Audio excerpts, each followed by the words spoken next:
एक छोटे से शहर के किनारे पर एक जंगल था, जंगली फूलों और पत्तियों से घिरा, जीवंत और जादू भरा, जैसे कि हर हवा रहस्य लेकर चल रही हो।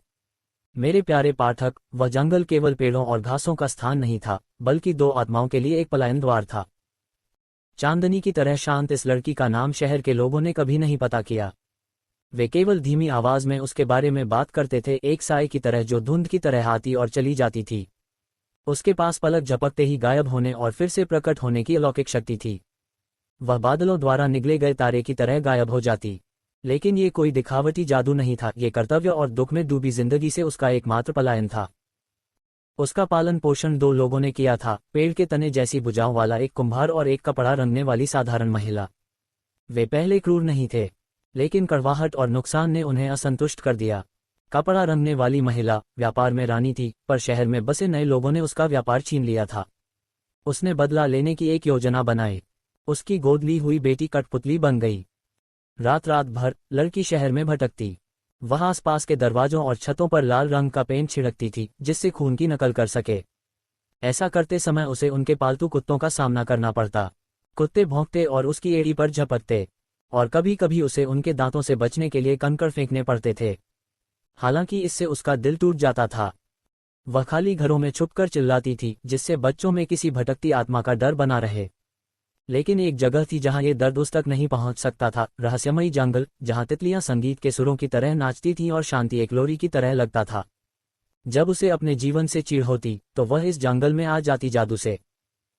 हवा की एक चमक और रोशनी की एक झलक के साथ वह शहर से गायब हो जाती और एक सुनहरे पेड़ के नीचे फिर से प्रकट होती, जहां वह इत्मीनान से रह सके। और वहीं सूरज की रोशनी से चमक रहे उस जादुई घास के मैदान में उसने उस लड़के को देखा, जिसका नाम शॉन था। शॉन पेशे से एक विदूषक था, एक स्टैंड अप कॉमेडियन जिसके पास गुदगुदाने वाला हास्य और एक गहरी दृष्टि थी जो दुनिया को ज्ञान और आश्चर्य के साथ देख पाती थी। उसकी हंसी ने उसके दर्द को छिपा दिया था। उसके प्रशंसक जयकारे लगाते थे, लेकिन उसके आलोचक उसके चेहरे पर से हंसी उड़ा देते, उसे मूर्ख और घमंडी कहते। इस चमकती आंखों वाले लड़के ने जैसे पर्दा गिरने पर हंसना भुला दिया। एक दिन एक नीली तितली का पीछा करते हुए वह एक काई से ढके हुए मेहराब से ठोकर खाकर गिर गया और उसे वही घास का मैदान मिला। वहां की शांति में उसे एक अजीब सुकून मिला। उन तितलियों को परवाह नहीं थी कि वह मजेदार है या नहीं। घास के मैदान में खुले आसमान के नीचे और तुलना से दूर उसे फिर से आज़ादी, राहत, शांति और जीवन का आनंद मिला।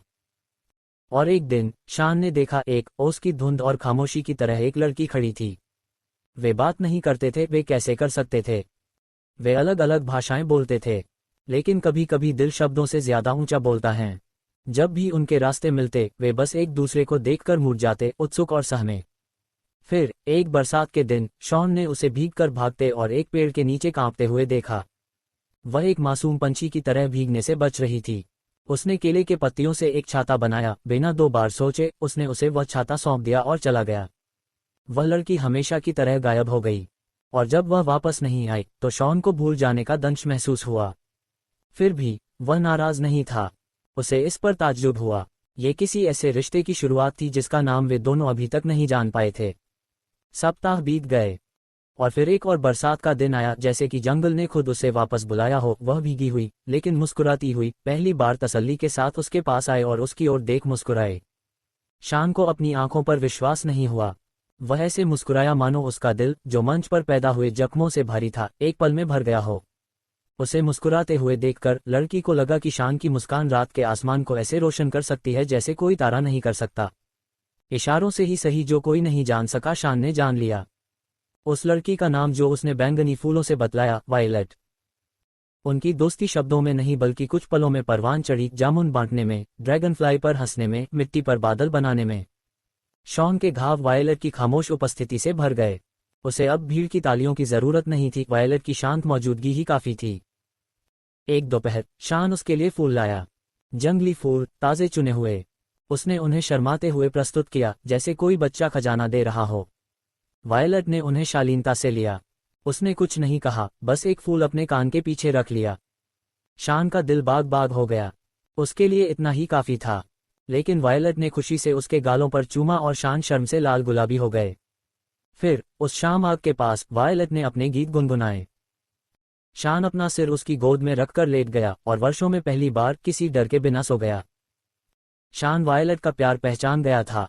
वह कभी कभी उसे अपनी ओर देखते हुए पाता, मानो वायलट उसकी पूर्ण छवि को याद करने की कोशिश कर रही हो, अपने मन में उसकी तस्वीर बनाकर। और जब वह पीछे मुड़कर देखता तो वह गायब हो जाती, केवल अगले दिन फिर से लौटने के लिए। उसकी आदतें वायलट को उसका दीवाना बनाती, अंडस्को जैसे वह शर्माने पर अपनी नाक सिकुड़ता था या दुविधा में अपना सिर खुजलाता था। बदले में वह उसे हंसाता, शब्दों से नहीं। वह जानता था कि वह नहीं समझेगी, लेकिन अपने अनाड़ी नृत्य, अपनी अति उत्साही जानवरों की नकल और अपने बचपने से वह जब दिल खोलकर हंसती, उसकी आंखें चमकती। उनका प्यार बेलों की तरह बढ़ता गया, चुपचाप, धीरे से, उनके मानसिक घावों पर लपेटकर उन्हें शुद्ध बनाता हुआ। धीरे धीरे, टूटी फूटी ही सही, वो एक दूसरे की भाषा बोलना सीख गए। लेकिन खुशी सभी चीजों की तरह संरक्षित की जानी चाहिए। एक दिन शान वायलट के पीछे उसके छोटे शहर चला गया। उसने अपना भेष बदला और उसके शहर में प्रवेश किया। जल्द ही उसके दुखों को जान गया। और इस तरह शान, जिसे कभी जोकर कहा जाता था, अब वायलट का रक्षक बन गया। उसने बिस्कुट देकर और कुत्तों को सहलाकर वश में किया। उसने बच्चों को कहानियों और हंसी के साथ इकट्ठा किया, उन्हें अपने और लड़की के साथ में खेलने के लिए कहा। उसने डर को स्नेह में बदल दिया। समय के साथ शहर के लोगों ने अपना रवैया बदल दिया।